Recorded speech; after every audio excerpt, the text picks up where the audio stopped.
You've shared some fascinating material on, well, on the legendary hospitality of the Nepalese people. Yeah. It seems like it goes, uh, it seems like it goes beyond just being polite, wouldn't you say? Oh, absolutely. So let's unpack that a little bit using your sources. Yeah. We'll start in the heart of Kathmandu and then kind of journey to those remote villages high in the Himalayas Right. and just kind of see how this idea of welcoming guests sort of evolves along the way. An excellent approach. Yeah. And to understand this deeply ingrained cultural value, Yeah. we need to start with a powerful phrase from your source material, Okay. Atithi Devo Bhava, Atithi, Devo, Bhava. which translates to guests are God. Wow. That's pretty powerful. Yeah. It's not just about offering a cup of tea, is it? Exactly. Yeah. This saying isn't merely a polite suggestion. Right. It's a deeply rooted principle woven into the fabric of Nepalese society. Okay.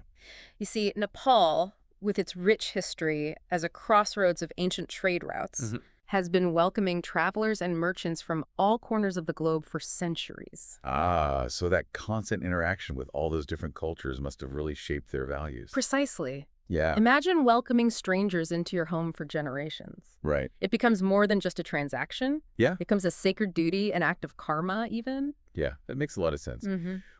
But how does this play out in everyday life? Well, I mean, does everyone in Nepal really live up to this guests are God ideal?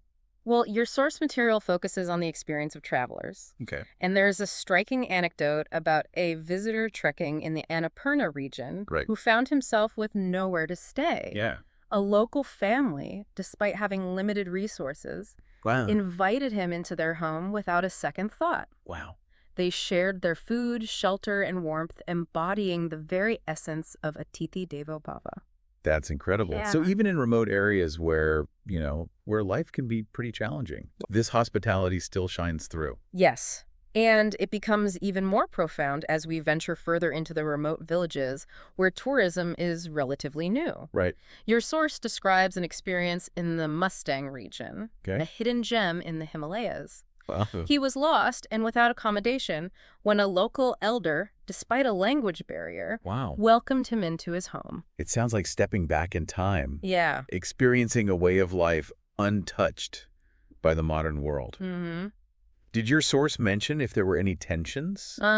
Maybe between this traditional rural hospitality and the more, urban areas? That's a great question. Yeah. The source didn't delve into those complexities, but Yeah. it's certainly something to consider as Really. Nepal modernizes and tourism grows. Yeah. Could this deeply rooted hospitality face new challenges? That's definitely something to ponder as we continue our deep dives. Mm-hmm. But what's really fascinating is how this respect for guests isn't limited to individual acts of kindness. Right. You see it woven into the very fabric of Nepalese festivals. Absolutely. Yeah. Your source describes attending Dashain and Tihar, Yeah. major Nepalese festivals, Right. and feeling completely included in the celebrations, even as an outsider. Wow. And remember those diverse religious communities we discussed? Yeah. Well, imagine this. In the heart of Kathmandu, Yeah. you'll find Hindu temples and Buddhist stupas standing side by side. So you're saying even in the bustling city, this rural hospitality is somehow present. Yeah. I wonder if anyone listening has ever been to a place with such a visible mix of faiths. Mm-hmm. How did it feel compared to this Nepalese ideal? It truly speaks volumes about the tolerance and unity that seems to be deeply embedded in Nepalese culture. Yeah. Take Lumbini, the birthplace of Buddha, for example. Okay. It's a UNESCO World Heritage Site Right. where people of all faiths come together to pay their respects. That's remarkable. Yeah. It makes you wonder, what if we could all approach each other with that same level of openness and respect? Mhm. Yeah.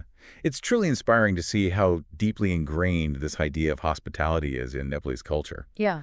But as we delve deeper, it's important to acknowledge that that no society is a utopia. Of course. Of course.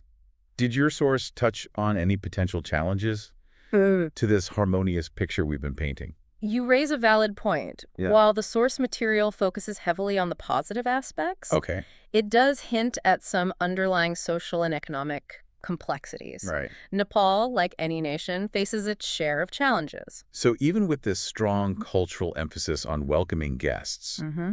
do you think this hospitality extends equally across all levels of society?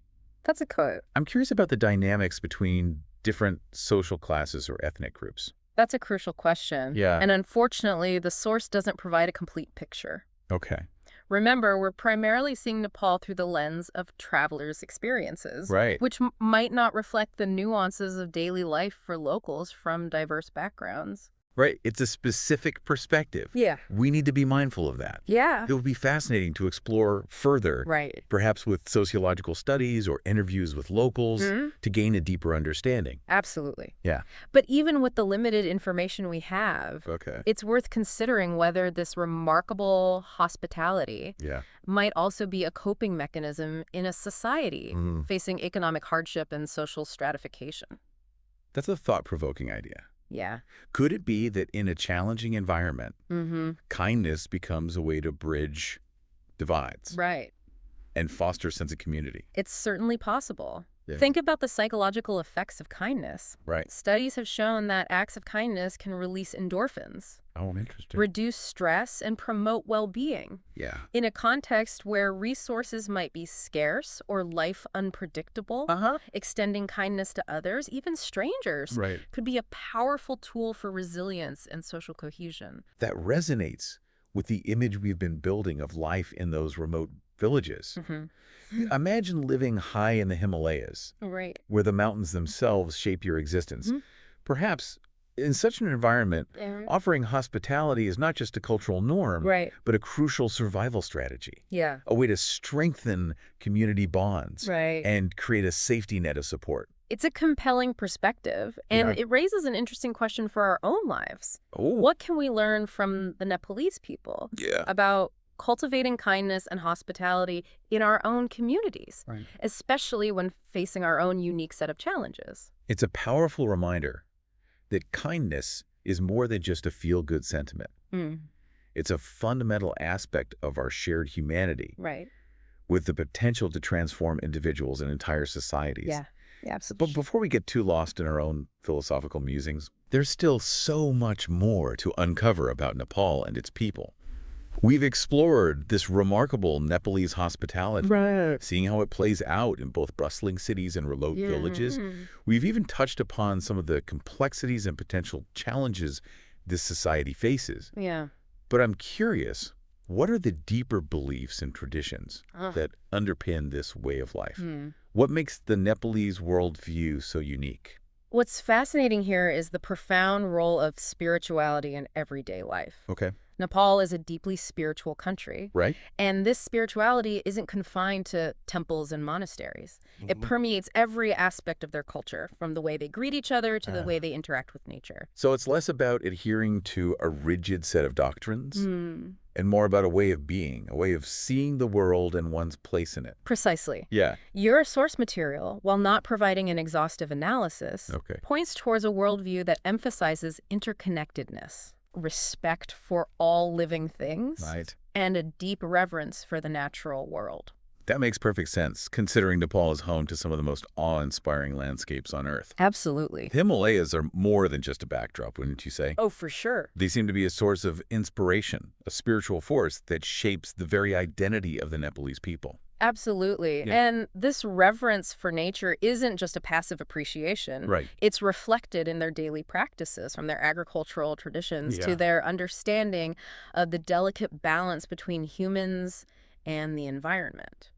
So if I'm understanding this correctly, it's not simply about being kind to tourists. It's about a deeper philosophy that guides their interactions with each other. With nature and with the world around them. And this philosophy, I believe, is what makes Nepalese hospitality so genuine and profound. It's not merely about adhering to social conventions. It's an expression of a worldview that values connection, compassion, and respect for all beings. It's a beautiful thing to contemplate. It is. It almost makes you wonder if some of that ancient wisdom, that deep understanding of what it means to be human and to live in harmony with nature, could be applied to our own lives. It certainly provides food for thought. Perhaps we can all learn something from the Nepalese people about cultivating a more compassionate and interconnected way of life. As we wrap up our deep dive into Nepalese hospitality, what's the one thing you hope our listener takes away from this exploration? I think the key takeaway is this genuine human connection transcends borders and cultures. Yeah. The kindness and warmth we've witnessed in Nepal serve as a powerful reminder that despite our differences, we're all part of one human family. It's a hopeful message, It is. especially in a world that often feels divided. Yeah, for sure. Beautifully put. Yeah. And to our listener, if you ever have the opportunity to visit Nepal, I encourage you to go beyond the typical tourist trails. Yeah. Immerse yourself in the culture. Right. Experience this extraordinary hospitality firsthand. Absolutely.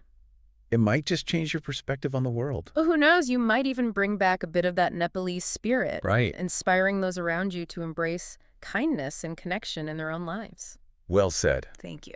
That concludes our deep dive into the heart of Nepal. Until next time, keep exploring, keep learning, and keep spreading the kindness.